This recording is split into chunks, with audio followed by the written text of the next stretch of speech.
everyone, and welcome to the last lesson of Activity 17 and the last lesson of first semester 17.3, which is starting on page 252 in your Springboard books. Okay?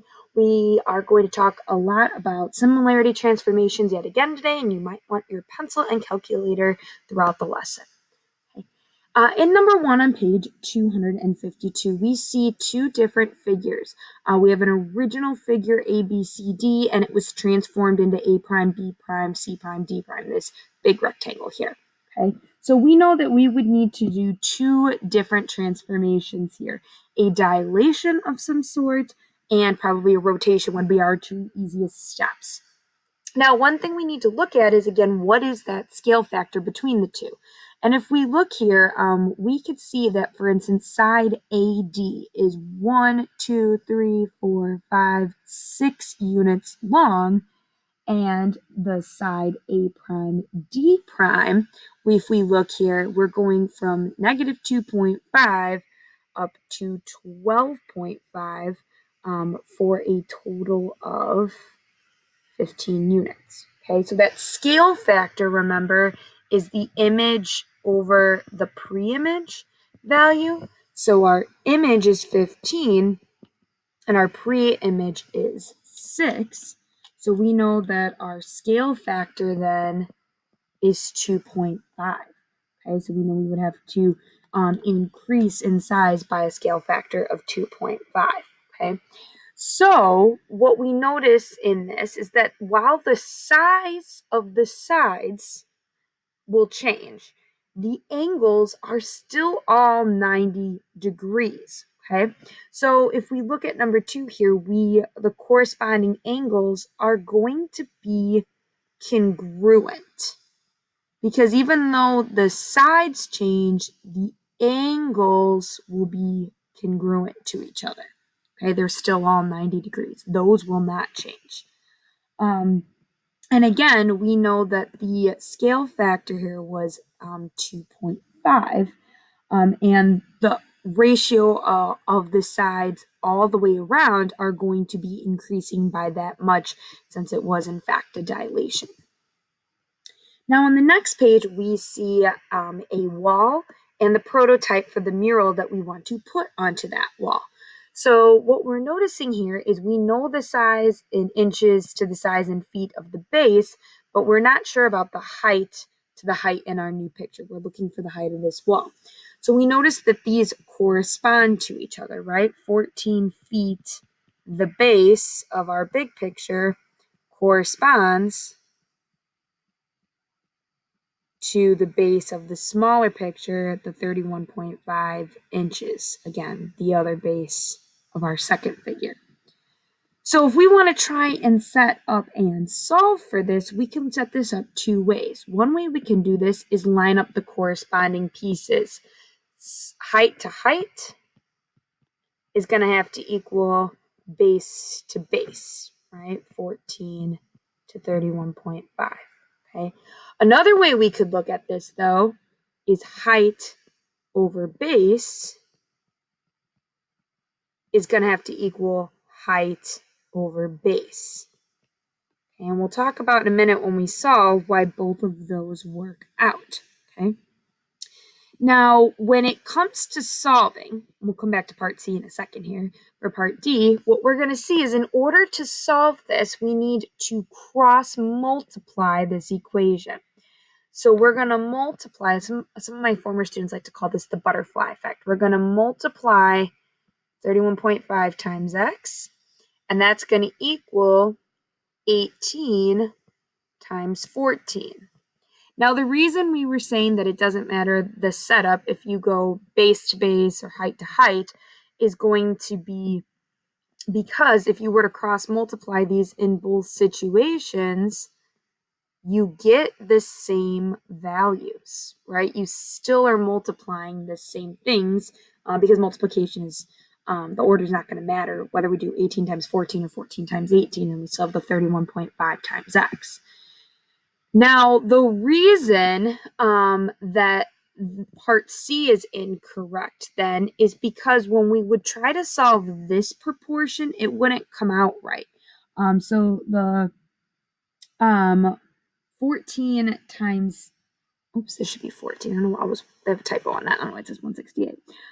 The reason that this wouldn't work out is if we tried cross multiplying these, we'd get 14 times x equals 18 times 31.5.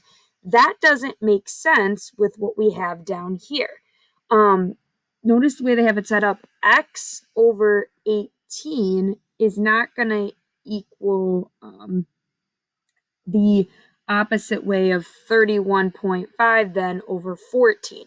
We had height of the big wall to the height of the prototype, and then all of a sudden we went base over here to base over here. You have to go left to right, or you have to go right to left, right to left. Okay, you can't kind of intermix, go right to left to right to set up these proportions. That's why this was no good. Okay. Now, when we finish solving this part down here, 18 times 14, 18 times 14 is 252. And then we're going to divide that by the 31.5 to get x by itself. And we get 252 divided by 31.5 is 8 feet. And then the overall area of the wall would just be base times height, so 8 times 14 to get your total area then. But the height is what we're more so looking for and looking at that corresponding part. All right, so a couple more examples to finish this out if we look up at 5 and 6.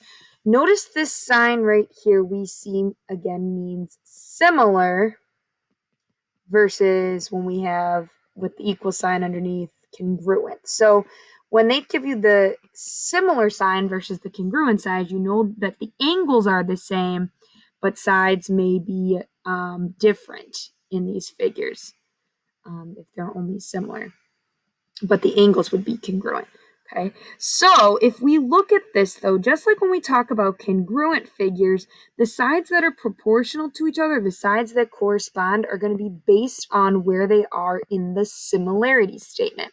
So for instance, DE and WX would have to correspond because they are in the first two spots, that side. And then we would have EF and XY because they are in the second and third spots in each of these two rectangles. Okay. And then we would have FG and YZ. And last but not least, we would have DG and WZ. Now, a couple things to notice. Notice for our first rectangle, DEFG, we put all of those sides in the top row. And then we have the second rectangle, WXYZ. And again, notice the way they correlate D and W, E and X, the spots. Notice again, all of these sides then went in the bottom when we set up the proportions. Okay. Now, speaking of solving again, if we look at number 6, we're trying to solve for the missing side of the smaller rectangle. So again, two different options to set this up. We can do height over base, so x over 12 equals height over base of the bigger one, 9 over 18. Or we can look at this and say, okay, I want to do base over, or height and height together. X over 9 is going to equal my base over my base. And I started with the left rectangle, so I'm going to put that on top and then on the bottom 18. Okay, so there are more than one way to set these up. But either way, when you start to solve here, what you should see is when we cross multiply, we would end up with 18 times x equals 9 times 12. And then that is 108, and divided by 18, we get x to equal 6. Okay, same thing here. We would have gotten that exact same thing because 18 times x equals 9 times 12, just like we had before. Okay, and again, either way, x equaled 6. Okay, we will work more with this in class. Thanks so much, everyone. Congrats on being done with semester 1.